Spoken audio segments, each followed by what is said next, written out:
अल्हम्दुलिल्लाह अल्हम्दुलिल्लाहि रब्बिल आलमीन वस्सलातु वस्सलामु अला सय्यिदिल मुरसलीन व अला आलिहि व अस्हाबिहि अजमईन। अम्मा बअद, क़ाल अल्लाहु तआला फ़िल क़ुरआनिल अज़ीम वल फ़ुरक़ानिल मजीद। अऊज़ु बिल्लाहि मिनश शैतानिर रजीम। बिस्मिल्लाहिर रहमानिर रहीम। वमन यूक़ शुह्ह नफ्सिही फ़उलाइका हुमुल मुफ़्लिहून। वक़ाल अन्नबी सल्लल्लाहु अलैहि वसल्लम अहब्बुल अअमालि इलल्लाहि तआला इदख़ालुस सुरूरि अलल मुस्लिम। सदक़ल्लाहुल अज़ीम व सदक़ रसूलुहुन नबियुल करीम। रब्बिश्रह ली सदरी व यस्सिर ली अमरी वहलुल उक़दतम मिन लिसानी यफ़क़हू क़ौली। अल्लाहुम्मा अरिनल हक़्क़ हक़्क़न वरज़ुक़ना इत्तिबाअह व अरिनल बातिला बातिला वरज़ुक़ना इज्तिनाबह। इन्ना सलाती व नुसुकी व महयाय व ममाती लिल्लाहि रब्बिल आलमीन ला शरीक लहू व बिदालिका उमिरतु व अना मिनल मुस्लिमीन। या सय्यदी या रसूल अल्लाह खुद बियदी या सय्यद इहज़ुरनी या मुहय्यद्दीन।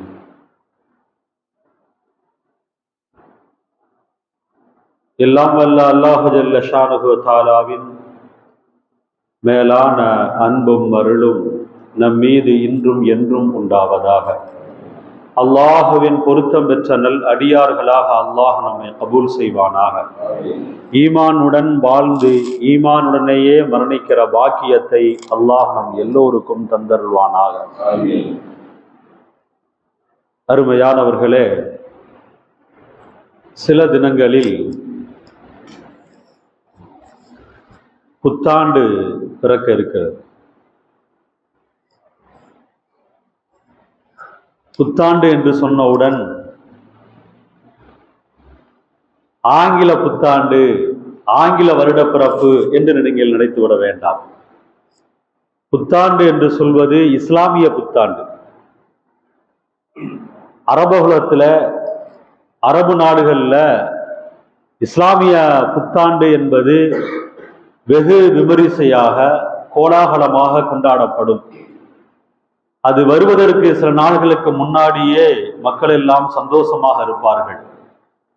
ஆனால் அரபுலகம் அல்லாத மற்ற நாடுகளில் ஆங்கில புத்தாண்டு தான் மிக பிரபல்யமாக, மிக விமரிசையாக கொண்டாடப்படுகிறது, பேசப்படுகிறது. அதற்காக வேண்டி பல காரியங்கள் செய்யப்படுகிறது. ஆனால் ஒவ்வொரு முஸ்லிமும் எந்த நாட்டில் இருந்தாலும், எந்த பகுதியில் இருந்தாலும், இஸ்லாமிய புத்தாண்டு வருகிறது என்று சொன்னால் அதை அவர் கவனத்தில் எடுக்க வேண்டும், சந்தோஷப்பட வேண்டும், மகிழ்ச்சிப்பட வேண்டும், மற்றவர்களையும் மகிழ்ச்சிப்படுத்த வேண்டும். ஒரு நாள் இரவு பிரயாணம், காரில் நாங்கள் போய்கொண்டிருக்கும் பொழுது இடையிலே சில பேர்கள் கை காட்டி நிறுத்துகிறார்கள். நிறுத்தி எங்களுக்கு கேக் தருகிறார்கள். அந்த கேக்கை வாங்கிய பிறகுதான் எங்களுக்கு தெரிகிறது இன்னைக்கு ஆங்கில புத்தாண்டு, அதனால் கேக் கொடுக்கிறார்கள். எங்கோ உள்ளவர்கள், போகிறவர்கள் வருகிறவர்களை எல்லாம் நிறுத்தி அவர்கள் கேக் கொடுக்கிறார்கள். எதற்காக வேண்டி? அந்த வருட பிறப்பு என்பது அவர்களுக்கு சந்தோஷம். அவர்கள் நினைக்கிறார்கள் நாம் மட்டும் சந்தோஷமாக இருக்கக்கூடாது, இந்த சந்தோஷத்தை நாம் பரிமாற வேண்டும், மற்றவர்களையும் சந்தோஷப்படுத்த வேண்டும் என்று நினைக்கிறார்கள். ஆதலால் வருகிறவர்கள் போகிறவர்களுக்கெல்லாம், தெரிந்தவர்கள் தெரியாதவர்களுக்கெல்லாம், அறிந்தவர்கள் அறியாதவர்களுக்கெல்லாம் அவர்கள் கேக் கொடுக்கிறார்கள். பொதுவாக திருமணம், அதே மாதிரி சுப நிகழ்ச்சிகள், சுப காரியங்கள், இதே மாதிரியான வருட பிறப்பு, புத்தாண்டு, இது போக பெருநாள், திருநாட்கள், இது மாதிரி நேரங்கள்ல பொதுவாக மனிதர்களுடைய உள்ளங்களில் என்ன தெரியுமா வருகிறது? நாம் சந்தோஷமாக இருக்க வேண்டும், நாம் சந்தோஷமாக இருப்பதற்காக வேண்டி மற்றவர்களிடத்துல அந்த சந்தோஷத்தை பரிமாறிக்கொள்ள வேண்டும், மற்றவர்களுக்கு கொடுக்க வேண்டும். ஏதாவது பொருள், எந்த ஒரு பொருளையாவது கொடுக்க வேண்டும். அப்படி கொடுப்பதன் மூலமாக நாமும் சந்தோஷமாக இருக்க வேண்டும், மற்றவர்களையும் சந்தோஷப்படுத்த வேண்டும் என்று நினைக்கிறார்கள். இது குறிப்பிட்ட சில தினங்களில் மனிதர்கள் கடைபிடிக்கிறார்கள். ஆனால் இஸ்லாமிய மார்க்கம், அல்லாஹு ஜல்ல ஷானுஹு தஆலா, ரசூலுல்லாஹி ஸல்லல்லாஹு அலைஹி வஸல்லம் அவர்கள், அருமை சஹாபாக்கள், அருமையான இமாம்கள் என்ன தெரியுமா சொல்கிறார்கள்? இதை நீங்கள் குறிப்பிட்ட நாட்களில் நீங்கள் கைப்பிடிக்காதீர்கள்.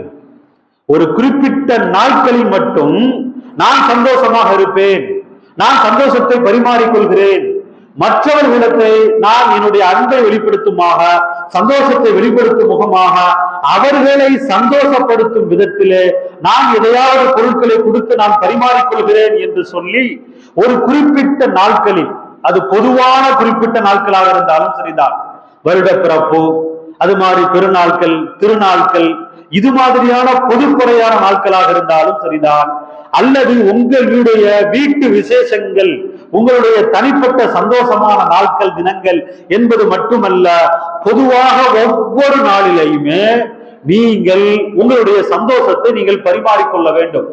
உங்களுக்கு சந்தோஷம் இல்லை என்றால் நீங்கள் மற்றவர்களை சந்தோஷப்படுத்துங்கள், உங்களுக்கு சந்தோஷம் வரும்.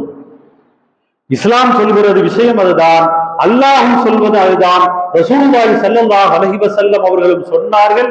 தம் வாழ்நாள் முழுவதும் அதை செய்து காட்டினார்கள். நாயகம் ஸல்லல்லாஹு அலைஹி வஸல்லம் அவரிடத்துல ஒரு மனிதர் வருகிறார். யா ரசூலல்லாஹ், ஐயுல் அஹ்மாலி அஹப்பு இலல்லாஹி தஆலா, அல்லாஹ்வுக்கு ரொம்ப பிரியமான அமல் எது? எத்தனையோ அமல்கள் இருக்கிறது, செயல்கள் இருக்கிறது, காரியங்கள் இருக்கிறது, அதுல எல்லாத்திலையுமே அல்லாஹ்வுக்கு ரொம்ப பிடித்தமான அமல் எது என்று கேட்கிறார். ரசூலுல்லாஹி ஸல்லல்லாஹு அலைஹி வஸல்லம் அவர்கள் அந்த மனிதருக்கு அவர் கேட்ட பதிலை சொல்வதற்கு முன்னால் இன்னொரு விஷயத்தையும் சொல்கிறார்கள். அவர் கேட்காமலேயே ஒரு விஷயத்தை சொல்கிறார்கள், அதற்கு பிறகு அவர் கேட்ட கேள்விக்கான பதிலை சொல்கிறார்கள். கேட்காமலேயே நபி அவர்கள் சொல்கிற அந்த விஷயம் என்ன, அந்த சஹாபி கேட்ட அந்த கேள்விக்கான பதில் என்ன பாருங்கள். நபி அவர்கள் சொல்கிறார்கள், அல்லாஹ்வுக்கு ரொம்ப விருப்பமான மனிதர் யார் தெரியுமா? அவர் கேட்ட கேள்வி, பிரியமான அமல் எது, அல்லாஹ்வுக்கு பிரியமான அமல் எது என்று கேட்கிறார். நபி அவர்கள் சொல்கிறார்கள், அல்லாஹ்வுக்கு ரொம்ப விருப்பமான மனிதர் மனிதர்களுக்கு அதிகமாக உதவி உபகாரம் செய்பவர், அவர்தான் அல்லாஹ்வுக்கு ரொம்ப விருப்பமானவர் என்று சொல்லிவிட்டு அடுத்ததாக சொல்கிறார்கள், அமல்களிலேயே மிக விருப்பமான அமல் அல்லாஹ்வுக்கு எது தெரியுமா?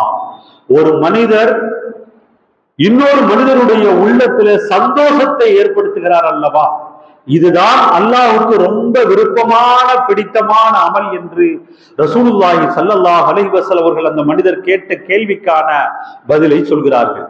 முதலில் அவர் கேட்ட கேள்வி சார்ந்த இன்னொரு கேள்விக்கான பதிலை சொன்னார்கள்.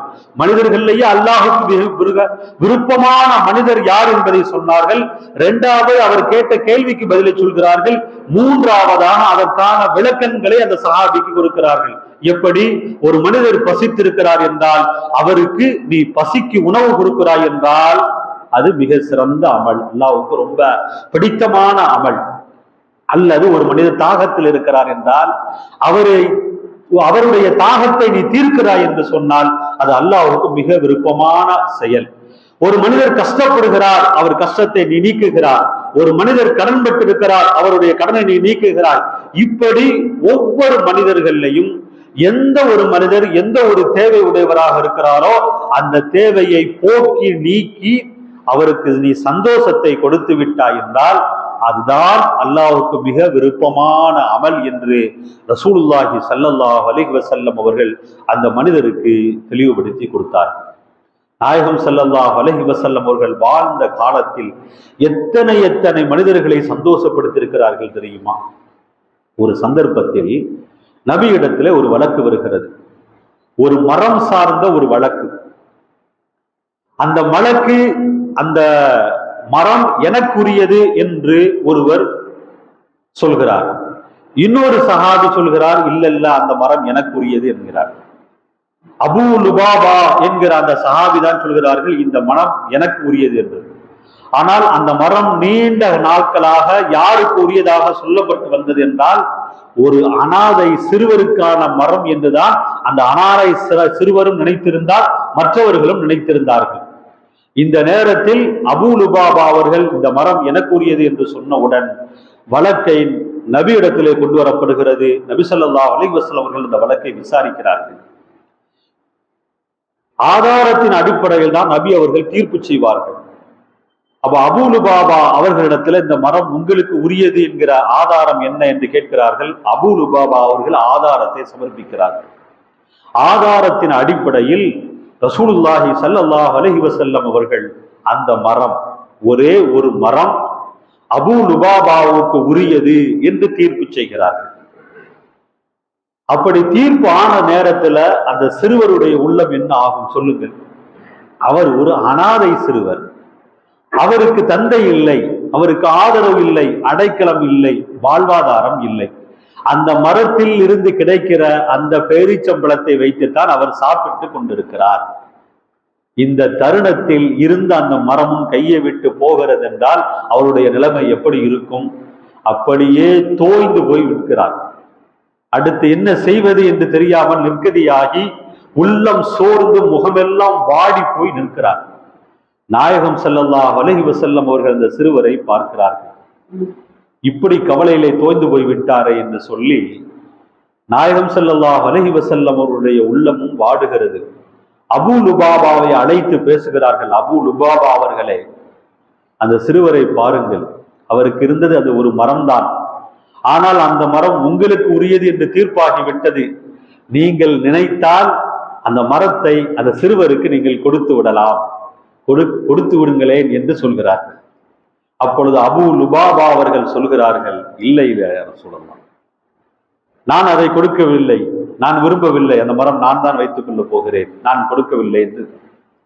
அதற்கு பிறகு ரசூலுல்லாஹி ஸல்லல்லாஹு அலைஹி வஸல்லம் அவர்கள் அபூ லுபாபா அவர்களிடத்திலே சொல்கிறார்கள், நீங்கள் அந்த ஒரு மரத்தை கொடுத்து விடுங்கள், சொர்க்கத்திலே உங்களுக்கு ஒரு மரத்தை நான் தருகிறேன். ரசூலுல்லாஹி ஸல்லல்லாஹு அலைஹி வஸல்லம் அவர்கள் சொல்கிறார்கள். ஏனென்றால் ஒரு தலைவர் சொன்னால் தொண்டர் கட்டுப்பட்டுத்தான் ஆக வேண்டும் என்கிற ஒரு நிர்பந்தம் ரசூலுல்லாஹி ஸல்லல்லாஹு அலைஹி வஸல்லம் அவர்களுக்கும் சஹாபிகளுக்கும் இடையில் இல்லை. ரசூலுல்லாஹி ஸல்லல்லாஹு அலைஹி வஸல்லம் அவர்கள் தலைவராக இருந்து சொல்கிறார்கள், அதை ஏற்பதும் மறுப்பதும் விருப்பம் கொடுக்கப்படுகிறது. அவர் மறுத்தவுடன், இல்லை நான் தோட்டத்தை கொடுக்க மாட்டேன் என்று சொன்னவுடன், அந்த மரத்தை கொடுக்க மாட்டேன் என்று சொன்னவுடன் ரசூலுல்லாஹி ஸல்லல்லாஹு அலைஹி வஸல்லம் அவர்கள் கொடுத்துத்தான் ஆக வேண்டும் என்று நிர்பந்திக்கவில்லை. அடுத்த வார்த்தை என்ன சொல்கிறார்கள்? இந்த ஒரு மரத்தை நீங்க கொடுத்துருங்க, நாளை மறுமையில சொர்க்கத்துல அதற்காக பிரதிபலனாக நான் உங்களுக்கு ஒரு மரத்தை தருகிறேன் என்று சொல்கிறார்கள். ரசூலுல்லாஹி ஸல்லல்லாஹு அலைஹி வஸல்லம் அவர்கள் இப்படி சொன்னவுடன் சொர்க்கத்துல உள்ள அந்த மரத்தை ஏற்றுக்கொண்டு பூமியில உள்ள மதீனாவிலே உள்ள அந்த மரத்தை அவர்கள் விட்டு கொடுத்திருக்க வேண்டும். ஆனாலும் திரும்பவும் அபூ லுபாபா அவர்கள் சொன்னார்கள், இல்லை யா ரசூலல்லாஹ். அதற்கு பிறகும் சொல்கிறார்கள், இல்லை யா ரசூலல்லாஹ், நான் கொடுக்க மாட்டேன் என்று.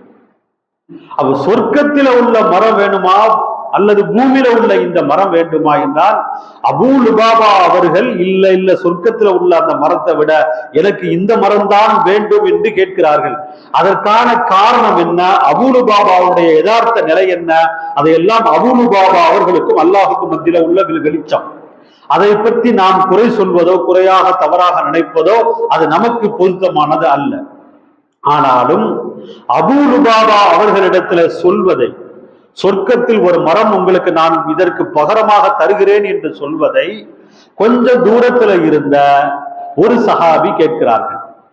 கேட்டுவிட்டு அந்த சஹாபி நேரா அபூ லுபாபா அவர்களிடத்திலே போகிறார்கள்.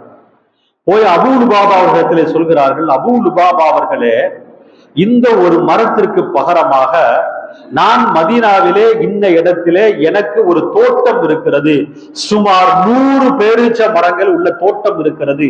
அந்த 100 பேரீச்ச மரம் கொண்ட அந்த தோட்டத்தை உங்களுக்கு நான் தருகிறேன், நீங்கள் எனக்கு அந்த ஒரு மரத்தை தருகிறீர்களா என்று கேட்கிறார்கள். நான் தருகிறேன் என்று அபூ லுபாபா ஒத்துக்கொள்கிறார்கள்.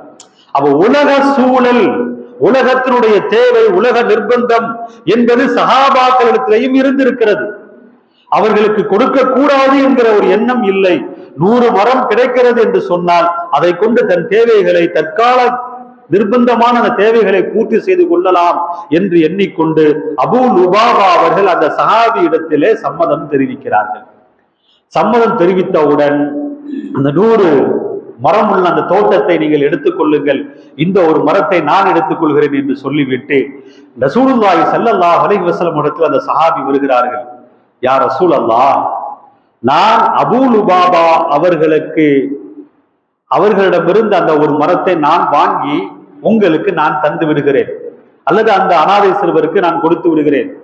அபூ லுபாபா அவர்களுக்கு நீங்கள் என்ன ஒரு வாக்குறுதி கொடுத்தீர்களோ அந்த வாக்குறுதி எனக்கு தருவீர்களா என்று கேட்கிறார். ரசூலுல்லாஹி ஸல்லல்லாஹு அலைஹி வஸல்லம் அவர்கள் சொன்னார்கள், அந்த ஒரு மரத்தை அந்த அனாதை சிறுவருக்கு நீங்கள் வாங்கி கொடுத்து விட்டீர்கள் என்றால் அபூ லுபாபாவுக்கு சொன்னேனே சுவனத்தில் ஒரு மரம், அந்த சோபனம், அந்த வாக்குறுதி உங்களுக்கும் உண்டு என்று ரசூலுல்லாஹி ஸல்லல்லாஹு அலைஹி வஸல்லம் சொல்கிறார்கள். சொன்னவுடன் யா ரசூலுல்லாஹ், அபூ லுபாபாவிடத்திலிருந்து அந்த மரத்தை நான் வாங்கிவிட்டேன், அதற்கு பகரமாக 100 மரம் கொண்ட என் தோட்டத்தையே கொடுத்து விட்டேன், இந்த ஒரு மரத்தை நான் அந்த சிறுவருக்கு கொடுக்கிறேன், எனக்கு நீங்கள் சொர்க்கத்திலே அந்த மரம் எனக்கு கொடுத்து விடுங்கள் என்று ரசூலுல்லாஹி ஸல்லல்லாஹு அலைஹி வஸல்லம் அந்த சஹாபி சொல்கிறார்கள். ரசூலுல்லாஹி ஸல்லல்லாஹு அலைஹி வஸல்லம் அவர்களும் அந்த சஹாபியிடத்துல சொர்க்கத்தில் உங்களுக்கு ஒரு மரம் உண்டு என்று சொல்லி விடுகிறார்கள். இதோடு முடிந்து விடுகிறது. அதற்கு பிறகு பல நாட்கள் கழிகிறது. உஹது யுத்த களம். உஹது யுத்த களத்துல இந்த சஹாபி 100 மரத்தை கொடுத்து ஒரு மரத்தை வாங்கிய அந்த சஹாபி உஹது போர்க்களத்துல ஷஹீதாக்கப்படுகிறார். ரசூலுல்லாஹி ஸல்லல்லாஹு அலைஹி வஸல்லம் அவர்கள் அந்த சஹாபியை பார்க்கிறார்கள். சில சஹாபாக்கள் சுத்தி இருந்த அந்த சஹாபிகள் எல்லோரும் சேர்ந்து அந்த ஒரு சஹாபியை பார்க்கிறார்கள். இறந்து போய் ஷஹீதாக்கப்பட்டு இறந்து போயிருக்கிற அந்த சஹாபியை பார்க்கிற அந்த தருணத்துல ரசூலுல்லாஹி ஸல்லல்லாஹு அலைஹி வஸல்லம் அவர்கள் சஹாபிகளிடத்திலே சொல்கிறார்கள், சுற்றி இருந்த சஹாபிகளிடத்துல, இந்த சஹாபிக்கு அபு தஹ்தா அவருடைய பெயர், அந்த சஹாபியினுடைய பெயர், அபு தஹ்தாவுக்காக வேண்டி சுவனத்தில் மரங்கள் உள்ள, எத்தனையோ மரங்கள் உள்ள தோட்டம் இவருடைய வருகைக்காக காத்திருக்கிறது. ரசூலுல்லாஹி ஸல்லல்லாஹு அலைஹி வஸல்லம் அவர்கள் என்றைக்கோ ஒரு நாள் அந்த சஹாபியிடத்திலே வாக்குறுதி கொடுத்தார்கள். அது யாருக்கு தெரியும்? அபூ லுபாபாவுக்கும் அபு தஹ்தாவுக்கும் மட்டும் தெரியும். மூன்றாவதாக அந்த அனாதை சிறுவருக்கு தெரியும். வேறு யாராவது அங்கு இருந்தால் அவர்களுக்கு தெரியும். ஆனால் கேட்டவர்கள் எல்லோரும் ஞாபகம் வைத்திருப்பார்கள் என்று சொல்ல முடியுமா? அபு தஹ்தாவுக்கே அது மறந்து போயிருக்கலாம், அபூ லுபாபாவுக்கு மறந்து போயிருக்கலாம், அந்த அனாதை சிறுவருக்கும் ஞாபகம் இல்லாமல் போயிருக்கலாம். ஆனால் சொன்னது உண்மை, சொர்க்கத்தில் அவருக்கு மரம் இருப்பது உண்மை. ஆதலால் தான் ரசூலுல்லாஹி ஸல்லல்லாஹு அலைஹி வஸல்லம் அவர்கள் அந்த யுத்த களம் என்கிற அந்த தருணத்தில், யுத்த களத்தில் மனிதன் எல்லாவற்றையும் மறந்து யுத்த களத்தில் மட்டும்தான், அந்த சிந்தனையில் மட்டும்தான் அங்கே போரிடுவான். அந்த நேரத்துல ஷஹீதாக்கப்பட்டு ஒருவர் இருக்கிறார், அவர் இறந்து போய்விட்டாரே, நம்ம விட்டு பிரிந்து போய்விட்டாரே என்று எல்லோரும் ஆனந்தப்பட்டு நிற்கிற அந்த தருணத்துல ரசூலுல்லாஹி ஸல்லல்லாஹு அலைஹி வஸல்லம் அவர்கள் என்றைக்கோ சொன்ன அந்த செய்தியை இன்றைக்கு சொல்கிறார்கள் என்றால் அது உண்மை இல்லாமல் இருக்குமா? அப்படி அவருக்கு மரம் சொர்க்கத்தில் இருந்து காத்து கொண்டிருப்பதனால்தான் ரசூலுல்லாஹி ஸல்லல்லாஹு அலைஹி வஸல்லம் அவர்கள் அந்த நேரத்திலே சொல்கிறார்கள், ஒரு மரத்தைக்காக 100 மரத்தை கொடுத்து வாங்கிய அந்த மனிதருக்கு நிரந்தரமான மகிழ்ச்சி, சந்தோஷம் எங்கே கிடைத்து விட்டது? சொர்க்கத்திலே அவருக்கு கிடைக்கிற அந்த மரங்களின் மூலம் கிடைத்து போய்விட்டது. அவர் சந்தோஷத்தை அடைந்து விட்டார். ஒரு மரத்திற்கு பகரமாக ஒரு தோப்பு கிடைத்து விட்டது, 100 மரங்கள் கிடைத்து விட்டது என்கிற அந்த சந்தோஷத்தில் அபூ லுபாபா தன் வாழ்க்கையினுடைய மீதத்தையும் அவர் கடத்தி விட்டார். அனாதை சிறுவர், வழியில்லை, நிற்கதியாக இருந்த அந்த அனாதை சிறுவருக்கு அடைக்கலம் இல்லை, ஆதரவு இல்லை, வாழ்வாதாரம் இல்லை என்று தோய்ந்து போயிருந்த அந்த சிறுவருக்கு தனக்கு நிரந்தரமான உணவாக, வாழ்வாதாரமாக அந்த மரம் நமக்கே கிடைத்து விட்டது. ரசூலுல்லாஹி ஸல்லல்லாஹு அலைஹி வஸல்லம் அவர்களே அபூ லுபாபாவிடத்துல கேட்டு மண்டாடி, அதற்கு பிறகு அபூ தஹதா வந்து 100 மரத்தை கொடுத்து அந்த ஒரு மரத்தை எனக்காக வாங்கி தந்திருக்கிறாரே என்கிற அந்த சந்தோஷத்தில் அனாதை சிறுவர் தன் வாழ்நாள் முழுவதும் கழித்தார். ரசூலுல்லாஹி ஸல்லல்லாஹு அலைஹி வஸல்லம் அவர்கள் ஒரு அனாதை சிறுவர் ஒரு மரத்தை இழந்து நிற்கிறார், அது அவருக்கு உரிய மரம் அல்ல. ஆனாலும் கூட அந்த நேரத்தில் அவர் கவலையிலே, துக்கத்திலே முகம் தோய்ந்து போய் இருக்கிறார். அந்த நிலையை பார்த்து சகித்துக் கொள்ள முடியவில்லை. அவருடைய அந்த கவலையை, கஷ்டத்தை நீக்கி சந்தோஷம் கொடுக்க வேண்டும் என்கிற நினைத்த காரணத்தினால் இருந்த அத்தனை பேருக்கும் சந்தோஷம் கிடைத்தது. ரசூலுல்லாஹி ஸல்லல்லாஹு அலைஹி வஸல்லம் அவர்கள் சந்தோஷத்திற்காக எந்த அளவிற்கு முயற்சி எடுக்கிறார்கள், எந்த அளவிற்கு சிரமம் எடுக்கிறார்கள், பாடுபடுகிறார்கள், அதில் கவனம் செலுத்துகிறார்கள் என்று பார்க்க வேண்டும். ஏதோ ஒரு பெரிய மனிதருக்கு ஏற்பட்ட ஒரு கஷ்டத்தை அவர் நீக்கவில்லை. அவருடைய அன்பு, ஆதரவு, பிறகு அவருடைய உதவி தேவை பெறும் என்கிற நிலையில் இல்லை. அனாதை சிறுவர் என்று சொன்னால் யாருமே அவரை பொருட்படுத்த மாட்டார்கள். அந்த நிலையில ரசூலுல்லாஹி ஸல்லல்லாஹு அலைஹி வஸல்லம் அவர்கள் அந்த அனாதை சிறுவருக்கு முக்கியத்துவம் கொடுத்து அவரை மகிழ்ச்சி படுத்துகிறார்கள் என்று சொன்னால், அதற்காக நாளை மறுமையில சொர்க்கத்தில் இருக்கக்கூடிய அந்த அந்தஸ்து, அந்த சிறப்பு, அந்த மகத்துவத்தை எல்லாம் நாயகம் ஸல்லல்லாஹு அலைஹி வஸல்லம் அவர்கள் விளங்கி இருக்கிறார்கள். அதை மக்களிடத்திலே சொன்னார்கள். ஒரு ஹதீஸிலே எப்படி வருகிறது, யார் ஒரு சந்தோஷத்தை ஒரு மனிதனுடைய உள்ளத்திலே செலுத்துவாரோ, மனிதரை சந்தோஷப்படுத்த வைப்பாரோ, அல்லாஹ் ஜல்ல ஷானுஹு வ தஆலா அதற்காக வேண்டி சொர்க்கத்தையே கொடுத்து விடுகிறார். அவர் சந்தோஷப்படுத்த வைக்கிறது என்பது சாதாரணமாக செய்துவிட முடியும். அவர் என்ன விரும்புகிறாரோ அதை கொடுத்தால், அதை செய்தால் அவரை சந்தோஷப்படுத்தி விட முடியும். ஆனால் அதற்காக வேண்டி அல்லாஹ் ஜல்ல ஷானுஹு வ தஆலா இந்த உலகத்துல நமக்கு சந்தோஷத்தை தந்து விடுகிறார். நாளை மறுமையிலே சொர்க்கத்தை தருகிறார். அதுல உயர்ந்த அந்தஸ்தையும் அல்லாஹ் தந்து விடுகிறார். ரசூலுல்லாஹி ஸல்லல்லாஹு அலைஹி வஸல்லம் அவர்கள் சந்தோஷத்தை ஏற்படுத்துவதற்காக வேண்டி, மகிழ்ச்சி ஏற்படுத்துவதற்காக வேண்டி எப்படியெல்லாம் செய்தார்கள், எவ்வளவெல்லாம் சிரமப்பட்டார்கள் என்று நிரம்ப ஹதீசுகளை பார்க்க முடிகிறது. ஒரு நாள் இரவு ஒருவர் வந்து நபி இடத்திலே உணவு கேட்கிறார். ரசூலுல்லாஹி ஸல்லல்லாஹு அலைஹி வஸல்லம் அவர்கள் சொல்கிறார்கள், மனைவிமார்களிடத்திலே உணவு இருக்கிறதா என்று கேளுங்கள் என்று. ஒரு மனைவிடத்துல போய் கேட்டால் இல்லை, தண்ணீர் மட்டும்தான் இருக்கிறது. அடுத்த மனைவிடத்துல போய் கேட்கிறார்கள், அங்கேயும் தண்ணீர். இப்படி நாயகத்தினுடைய அத்துணை மனைவிமார்களுடைய வீட்டிலையும் தண்ணி மட்டும்தான் இருக்கு, வேற எதுவும் இல்லை, சாப்பிடுறதுக்கு கொடுக்கறதுக்கு ஒண்ணு இல்லை. இதை வந்து சொல்லுகிறார் நபி இடத்துல வந்து. ரசூலுல்லாஹி ஸல்லல்லாஹு அலைஹி வஸல்லம் அவர்கள் இதை மக்களுக்கு மத்தியில் அறிவிப்பு செய்கிறார்கள்.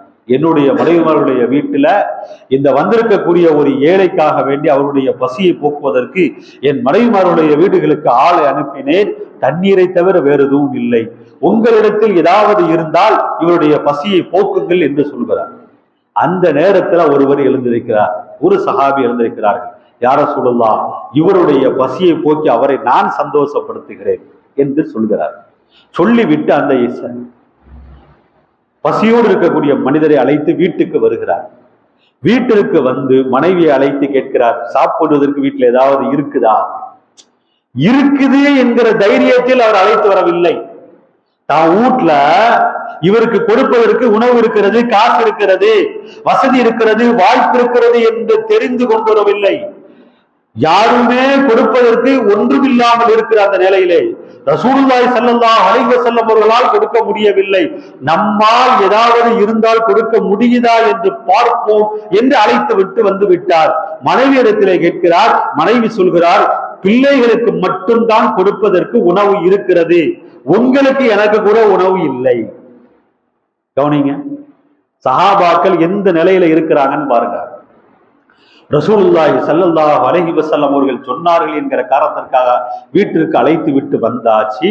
அங்க பிள்ளைகளுக்கு உணவு மட்டும்தான் இருக்கிறது. இப்பொழுது அந்த சஹாபி சொல்கிறார் மனைவி இடத்துல, இருக்கிற உணவை கொண்டு வந்து வச்சுடு, நானும் சாப்பிட உட்கார்ற மாதிரி உட்கார்றேன். நான் சாப்பிடலன்னா அவரு சாப்பிட மாட்டார். நான் சாப்பிடுற அந்த நேரத்துல ஆரம்பிக்கிறான் பொழுது நீங்க விளக்க அணைச்சிருங்க, அவர் வயிறு முழுக்க சாப்பிடுற அளவுக்கு எல்லா உணவையும் நான் அவருக்கே கொடுத்துட்றேன். இது அப்படியே நடக்கிறது. வீட்டில் எரிந்து கொண்டிருந்த அந்த விளக்கு திரியை அப்படியே அணைத்து விடுகிறார்கள். வீடு இருட்டாகி விடுகிறது. பசியில் இருப்பவர் வெளிச்சத்தை பார்ப்பாரா? இருட்டை எல்லாம் கவனிப்பாரா? அவர் வேகமாக சாப்பிட ஆரம்பித்து விட்டார். நன்கு சாப்பிட்டு முடித்து விட்டார். மறுநாள் ரசூலுல்லாஹி ஸல்லல்லாஹு அலைஹி வஸல்லத்தினுடைய சபைக்கு வருகிறார்கள். வாருங்கள் தோழரே வாருங்கள் என்று சொல்லிவிட்டு நாயகம் ஸல்லல்லாஹு அலைஹி வஸல்லம் அவர்கள், இப்பொழுதுதான் ஜிப்ரீல் அலைஹிஸ்ஸலாம் அவர்கள் வந்து விட்டு போனார்கள். நேற்று நீங்கள் உங்களுடைய விருந்தாளி இடத்திலே நடந்து கொண்ட விதத்தை எல்லாம் சொன்னார்கள். அல்லாஹ் சந்தோஷப்பட்டு விட்டான். சந்தோஷப்பட்டான் என்பது மட்டுமல்ல, ஒரு வசனத்தையும் இறக்கி தந்திருக்கிறான் என்று சொல்லி ரசூலுல்லாஹி ஸல்லல்லாஹு அலைஹி வஸல்லம் அவர்கள் அந்த ஆயத்தை அந்த சபையில் ஓதி காட்டுகிறார்கள். ஹஷ்ர் என்கிற ஒரு சூரா 28வது ஜுஸூலே இருக்கிறது.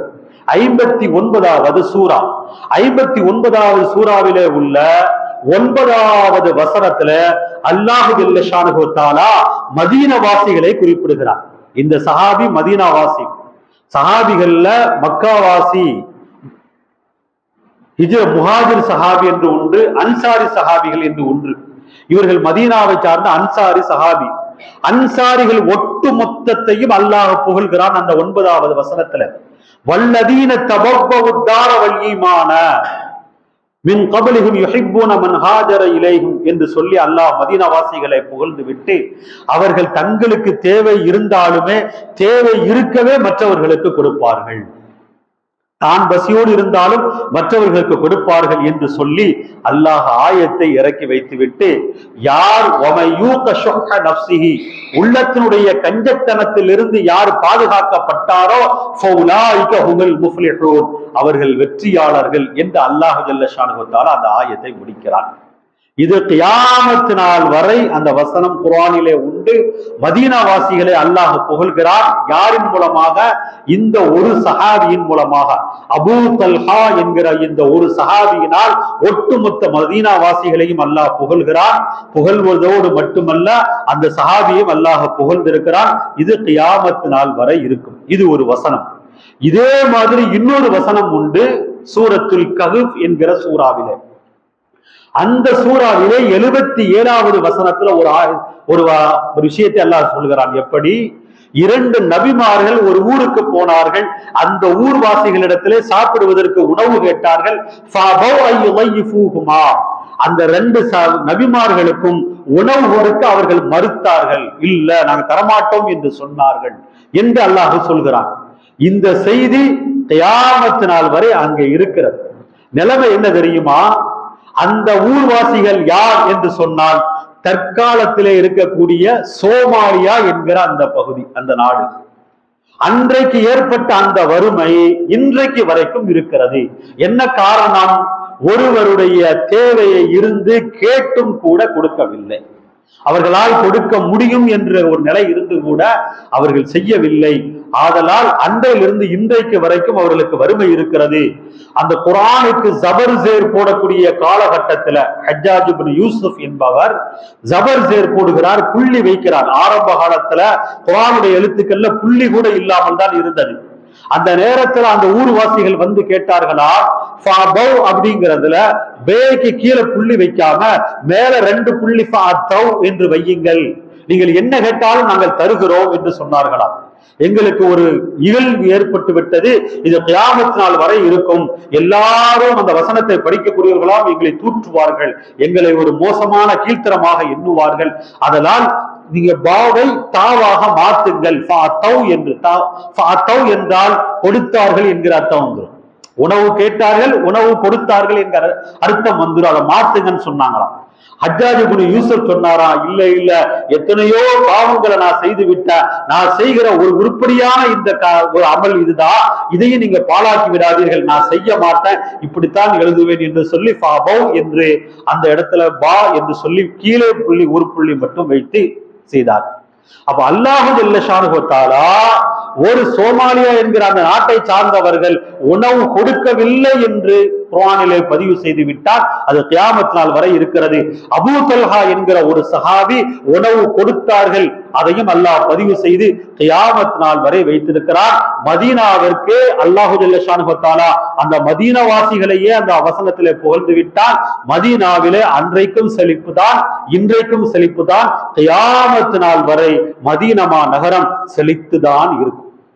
அது உலகத்துல மற்றவர்களை சந்தோஷப்படுத்துவதனால் அவர்களுக்கு என்ன தேவை இருக்கிறதோ அந்த தேவையை கொடுப்பதினால் உலகத்தில் யாரை நாம் சந்தோஷப்படுத்தினோமோ அதன் மூலம் நமக்கு சந்தோஷம் கிடைத்து விடும். எதை நாம் பரிமாறுகிறோமோ, நாம் கோபமாக ஒரு ஆளிடத்துல பேசினால் அவர் நம்மிடத்துல கோபமாக பேசுவார். நாம் தயவாக பேசினோம் என்றால் அவரும் தயவாக பேசுவார். நாம் சந்தோஷமாக பேசுகிறோம் என்றால் அவரும் நம்மிடத்திலே சந்தோஷமாக பேசுவார். நாம் அன்பளிப்பை பரிமாறுகிறோம் என்றால் அவரும் அன்பளிப்பை பரிமாறுவார். நாம் எதை விதைக்கிறோமோ அதை தான் நாம் அறுவடை செய்வோம். எதை நாம் கொடுக்கிறோமோ அதை தான் நாம் பெற முடியும். அதனால் சந்தோஷம் வேண்டும், சந்தோஷம் வேண்டும் என்று சொல்லி உலகத்தில் மனிதர்கள் அலைகிறார்கள். எங்காவது சந்தோஷம் கிடைத்து விடாதா? யாரின் மூலமாவது சந்தோஷம் கிடைத்து விடாதா? சமீபத்துல பாருங்க, கிட்டத்தட்ட 120 பேர் ஒரு கூட்டத்துல மொத்தமாக இறந்து போயிருக்கிறார்கள். ஏன்? அங்கே வந்த ஒரு மனிதரின் மூலமாக சந்தோஷம் கிடைத்து விடாதா? சுமார் 80,000 பேர் கூடுவார்கள் என்று சொல்லப்பட்ட இடத்துல 2.5 லட்சம் பேர் உத்தரப்பிரதேச ஊப்பில 2.5 லட்சம் பேர் கூடியிருக்கிறார்கள். அங்கே சுமார் 120 பேர் இறந்து போயிருக்கிறார்கள். என்ன அவர்கள் எல்லோருமே ஏழைகள். அவர்கள் எதிர்பார்ப்பது என்ன? சந்தோஷம் கிடைத்திராதா? இந்த கூட்டத்திற்கு போனால் சந்தோஷம் கிடைத்து விடாதா? அங்கே உரை நிகழ்த்தக்கூடியவர்கள் மூலமா சந்தோஷம் கிடைத்ததாரா? அவருடைய காலடி மண்ணை எடுத்து வைத்தால் சந்தோஷம் கிடைத்து விடாதா என்று நினைக்கிறார்கள். அப்போ சந்தோஷம் எங்கே கிடைக்கும்? எதிலே கிடைக்கும்? நமக்கு தமிழ் பழமொழி என்று சொல்லியிருக்கிறார்கள், ஏழையின் சிரிப்பில் இறைவனை காண்பார். அப்ப அல்லாஹு ஜல்ல ஷானஹு வ தஆலா நாளை மறுமையிலே கேட்பானா, நான் வந்து உணவு கேட்டேனே ஏன் தரவில்லை?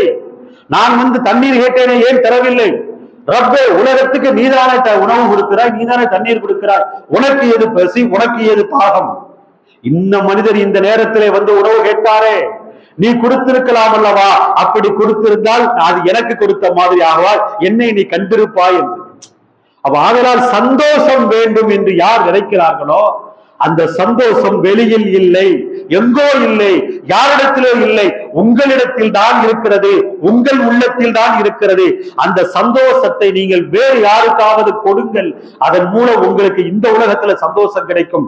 மாத்திரம் மட்டுமல்ல, நாளை கபர்லையும் மறுமையிலையுமே அந்த சந்தோஷம் கிடைக்கும். கபர்ல கொண்டு போய் ஒரு மனுஷரை வச்ச உடனே ரசூலுல்லாஹி ஸல்லல்லாஹு அலைஹி வஸல்லம் அவர்கள் சொல்கிறார்கள், ஒரு மனிதரை கபர்ல கொண்டு போய் வைத்தவுடன் இவர் வாழ்கிற காலத்தில் மற்றவர்களை எப்படியெல்லாம் சந்தோஷப்படுத்தினாரோ அதுவெல்லாம் அந்த கபர்ல வந்து நிற்கும். வந்து நின்ன உடனே இறந்து போன அந்த மனிதர் கேட்பாரா, நீ யார் என்று கேட்பாரா? அப்பொழுதுதான் அந்த மனிதர் சொல்வாரா, மனித ரூபத்தில் மனித தோற்றத்தில் வந்த அந்த சந்தோஷம் சொல்லுமா, நீ இன்னென்ன நேரங்கள்ல எல்லாம் இந்தந்த மனிதரை சந்தோஷப்படுத்தினாய் அல்லவா, நான் இன்றைக்கு உன்னை சந்தோஷப்படுத்த வந்திருக்கிறேன், உன்னை பாதுகாக்க வந்திருக்கிறேன், கபருடைய வெறிச்சியை போக்குவதற்காக வேண்டி, உனக்கு மகிழ்ச்சியை ஏற்படுத்துவதற்காக வேண்டி நான் வந்திருக்கிறேன் என்று சொல்லுமா. அப்போ கபரில் ஒரு மனிதர் சந்தோஷமாக இருக்க வேண்டும் என்றாலும் அதற்கு பிறகு சொர்க்கத்திற்கு போக வேண்டும், சொர்க்கத்திலே சந்தோஷமாக இருக்க வேண்டும் என்று சொன்னார். ஒட்டுமொத்த சந்தோஷத்திற்கும், உலக சந்தோஷமானாலும் சரி, கபரினுடைய சந்தோஷமானாலும் சரி, நாளை மறுமையினுடைய சந்தோஷமானாலும் சரி, எல்லாமே எங்க இருக்கிறது? மற்றவர்களை நாம் சந்தோஷப்படுத்துவதில் இருக்கிறது. அந்த சந்தோஷம் என்பது பணம் காசை கொடுத்துத்தான் அந்த சந்தோஷத்தை கொடுக்க வேண்டும் அல்ல. ரசூலுல்லாஹி ஸல்லல்லாஹு அலைஹி வஸல்லம் அவர்கள் சொல்லுவார்கள், மிக இலகுவான ஒரு மொழியை சொல்லுவார்கள், இன்ன மினல் மஅரூஃப் அன் தல்கா அஹாக பிவஜ்ஹின் தல்கின். முக மலர்ச்சியோடு, ஒரு அன்போடு, ஒரு சந்தோஷத்தோடு நீ ஒரு மனிதரை சந்திக்கிறாய் என்று சொன்னார், உன்னுடைய நண்பரை நீ சந்திக்கிறாய், உன் சகோதரனை நீ சந்திக்கிறாய் என்று சொன்னால் அது நன்மையான காரியம், அதை செய் என்று சொல்லுவார். அதை அலட்சியப்படுத்தி விடாது. அப்ப கொடுத்துத்தான் சந்தோஷம் செய்ய வேண்டியது இல்லை.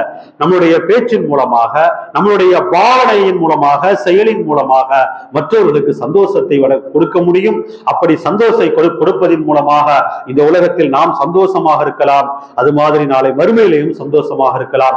எல்லாம் வல்ல அல்லாஹ் ஜல்ல ஷானுஹு வ தஆலா நம்மை சந்தோஷமானவர்களாக ஆக்கி வைப்பானாக. நம் குடும்பத்தையும் அல்லாஹ் சந்தோஷமாக்கி வைப்பானாக. இந்த சந்தோஷத்தை நாளை கபரிலையும் சொர்க்கத்திலையும் தொடரச் செய்வானாக. வாஹிரு தஅவானா அல்ஹம்துலில்லாஹி ரப்பில் ஆலமீன்.